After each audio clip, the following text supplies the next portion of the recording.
अगर आपको लगता है कि आपके जॉइंट धीरे धीरे जकड़ रहे हैं, दर्द दिन ब दिन बढ़ता जा रहा है, या आपको लगता है जैसे शरीर के अंदर कहीं ना कहीं नसों में ब्लॉकेज आ गई है, तो ध्यान से सुनिए आयुर्वेद क्या कहता है। जब वात दोष बढ़ता है तो शरीर के रास्ते मानो जम जाते हैं। इसी जमाव से हड्डियां, जोड़ों और मांसपेशियों में दर्द होता है, स्टिफनेस आती है, नर्व ब्लॉक हो जाती है। अगर आप या आपके घर में किसी को भी इस तरह की परेशानी फेस करनी पड़ रही है तो आज की वीडियो पूरी तरह से और ध्यान से देखिएगा, क्योंकि आज मैं आपको बहुत ही सिंपल 5 आयुर्वेदिक स्टेप बताने वाली हूँ, जो अगर आप रोजाना सिर्फ 20 से 25 मिनट अपने घर पर ही फॉलो कर लेंगे तो इन सभी प्रॉब्लम से छुटकारा पा सकेंगे। इन स्टेप को फॉलो करके धीरे धीरे आप खुद को महसूस करेंगे कि जॉइंट हल्के होने लगे हैं, फ्लेक्सिबिलिटी वापस आ रही है। यह पूरा प्रोसेस बहुत ही नेचुरल है, साइंटिफिकली और आयुर्वेदिक बेस्ड है। तो चलिए शुरुआत करते हैं इन स्टेप्स की। सबसे पहला स्टेप है आपने जॉइंट्स को स्नेह देना है, यानी गर्म आयुर्वेदिक ऑयल से एक प्यारी सी मसाज देनी है। आयुर्वेद कहता है कि जब वात बढ़ता है तो शरीर में रूखापन आ जाता है। तेल उस सूखेपन का सबसे बड़ा इलाज है। इसके लिए आपको कोई स्पेशल ऑयल लेके आने की जरूरत नहीं है। अगर आपके पास तिल का तेल है या सरसों का तेल है तो इसका इस्तेमाल कीजिए, जो कि वात दोष को शांत करता है और जॉइंट्स को नरिश करता है। बस 2 से 3 चम्मच आपने तिल का तेल लेना है, जिसे हल्का सा गुनगुना कर लेना है और दर्द वाली जगह पर आपने हल्के हल्के प्यार से उसे मसाज करनी है। मालिश दोस्तों आपने हमेशा ही सर्कुलेशन मोशन में ही करना है, यानी कि नीचे से ऊपर की ओर। आप पिंडलियों पर मालिश कर रहे हैं तो घुटनों की तरफ जाएंगे, अगर बाजू पर मालिश कर रहे हैं तो आप शोल्डर की तरफ लेकर जाएंगे अपने हाथों को। 5 मिनट के लिए मालिश जरूर करिए ताकि तेल अंदर चला जाए और वात को शांत कर सके। ये मसाज सिर्फ आपके शरीर को ही नहीं दोस्तों, बल्कि आपकी आत्मा को भी सुकून देगा। तो सबसे पहला स्टेप दोस्तों आपको यही करना है कि जहां भी दर्द हो रहा है आप हल्के हाथों से मसाज कीजिए। तेल से जॉइंट की मसाज करने के बाद अगला स्टेप है दोस्तों उस ब्लॉकेज को डिसॉल्व करना, यानी कि जो जमा हुआ ब्लॉकेज है उसे तोड़कर बॉडी से बाहर करना। दर्द और सूजन का असली कारण यही है। इसका सबसे आसान तरीका है गर्म चीज से सिकाई करना। इससे बंद हो चुकी नाड़ियां खुल जाएंगी और वात जहां अटकी है वहां पर ब्लड का सर्कुलेशन भी अच्छा हो जाएगा। शरीर वापस से हल्का और फ्लेक्सिबल महसूस करेगा। इसके लिए आपको सिर्फ एक सिंपल टॉवल और गर्म पानी लेना है। आपने टॉवल को गर्म पानी के अंदर डिप करना है और फिर उसे अच्छे से निचोड़ लीजिए। जहां भी आपने मसाज की थी तेल की, वहां पर उस गर्म टॉवल को आपने रख देना है। 5 से 7 मिनट के लिए आपने इस तरीके से अपनी बॉडी के उस पार्ट को गर्माहट देनी है जहां पर आपके दर्द हो रहा था और आपने मसाज की थी। ऐसा करने से आपके जॉइंट, आपके नर्व और आपकी नसों में अटका हुआ वात पिघलने लगेगा और धीरे धीरे ब्लॉकेज खुलने लगेगी, जिससे आप बहुत हल्का महसूस करेंगे। आपने रोजाना इस दूसरे स्टेप को 5 से 7 मिनट के लिए या 10 मिनट के लिए करना है।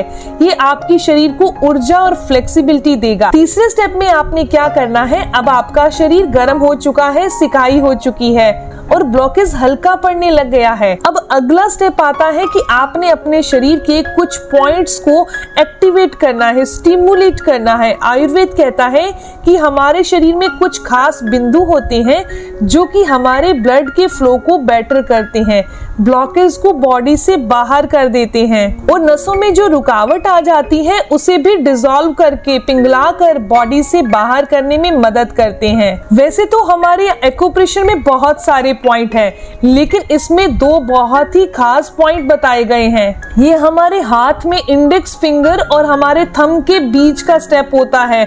ये जो जगह मैं आपको दिखा रही हूँ, यहाँ आपने प्रेस करना है। आप इसे 10 से 15 बार प्रेस करिए। दूसरा पॉइंट होता है हमारी जहां हाथ की कलाई खत्म होती है, कलाई में 3 फिंगर्स नीचे ये पॉइंट होता है और यहाँ आपने प्रेस करना है। इनको आप दिन में 3 से 4 बार प्रेस प्रेस करिए। ऐसा करने से ये जो पॉइंट्स होते हैं ये स्टिमुलेट हो जाते हैं और शरीर में जहां भी ब्लॉकेज है वो बॉडी की दूर हो जाती है। आपने इन दोनों पॉइंट्स पर जो मैंने आपको बताए हैं हल्की हल्की फिंगर से सर्कुलेट मोशन में मसाज करनी है 2 से 3 मिनट के लिए। आपको इसे ज्यादा जोर से मसाज करने की जरूरत नहीं है, सिर्फ प्यार से जेंटली आपने मसाज करना काफी है। इससे आपकी नसों के अंदर अटका हुआ जो वात है वो धीरे धीरे बाहर निकल जाएगा, ब्लॉकेज दूर हो जाएगी। अब बात करते हैं तीसरे स्टेप की, जो कि शरीर के अंदर ब्लॉकेज को दूर करने का बहुत ही पावरफुल तरीका है। वो है सांसों पर ध्यान रख के सांसों को लेना, यानी कि बहुत ही जेंटल तरीके से नपी तुली सांसें लेना और नपी तुली सांसों को छोड़ना। इस प्राणायाम का नाम है नाड़ी शोधन प्राणायाम। इसमें आपने बहुत आराम से पलाथी लगाकर बैठ जाना है। अगर आपकी उम्र ज्यादा है तो आप दीवार का सहारा लेकर या चेयर का सहारा लेकर पीछे बैठ सकते हैं। रीढ़ की हड्डी को सीधा जरूर रखिएगा। इसमें आपने नाड़ी शोधन प्राणायाम करना है जिसे अनुलोम विलोम कहा जाता है। अनुलोम विलोम आपको आता होगा, नहीं तो आप कहीं से भी सीख सकते हैं, बहुत आसान है। इससे हमारे अंदर की जो नसें हैं वो क्लीन होती हैं और खुल जाती हैं।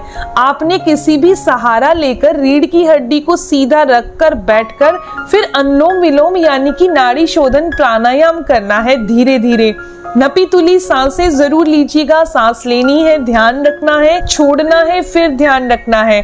5 मिनट के लिए आपने ये सांसों वाला प्राणायाम करना है। ये नसों की ब्लॉकेज को धीरे धीरे खोलने का काम करता है। नियमित तौर पर दिन में 2 बार सुबह और शाम इस प्राणायाम को 5-5 मिनट के लिए जरूर करिए। अब बात करते हैं लास्ट स्टेप की। तो इसके अंदर आपने जेंटल बाथ लेनी है, गर्म पानी से नहाना है आपने बहुत ही जेंटली। अगर सर्दियां हैं या गर्मियां हैं फिर भी आपने गर्म पानी से यानी गुनगुने पानी से ही नहाना है।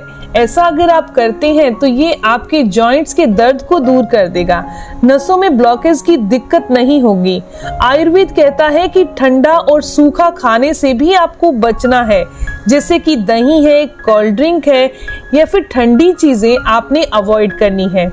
दोस्तों ये वात को बढ़ाने का काम करती हैं, जॉइंट्स को और ज्यादा टाइट कर देती हैं। इसके अलावा आप अपने डाइट के अंदर गरम और इसके अलावा घी लगे हुए, देसी घी लगे हुए गरम फूड्स को डाइट में शामिल करें। अगर आप दाल खा रहे हैं, खिचड़ी खा रहे हैं, दलिया खा रहे हैं तो उसके अंदर भी आप घी डालकर इनको खाइए।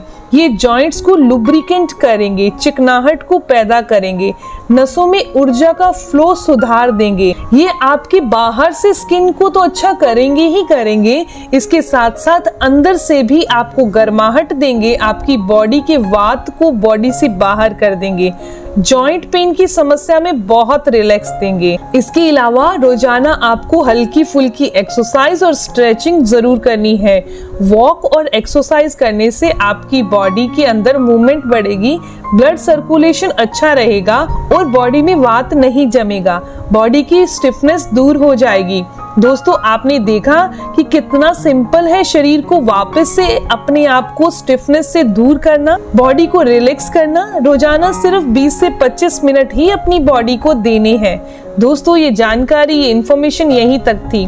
मैं उम्मीद करती हूँ, आशा करती हूँ कि जानकारी आपके लिए फायदेमंद होगी। अगर आपको ये जानकारी अच्छी लगी, आपके काम की है तो इस वीडियो को जरूर लाइक कीजिए, अपने दोस्तों के साथ जरूर शेयर करिएगा और अगर आपके कोई भी सवाल हो इस वीडियो से संबंधित तो जरूर पूछिए, आपके हर एक सवाल का जवाब जरूर दिया जाएगा।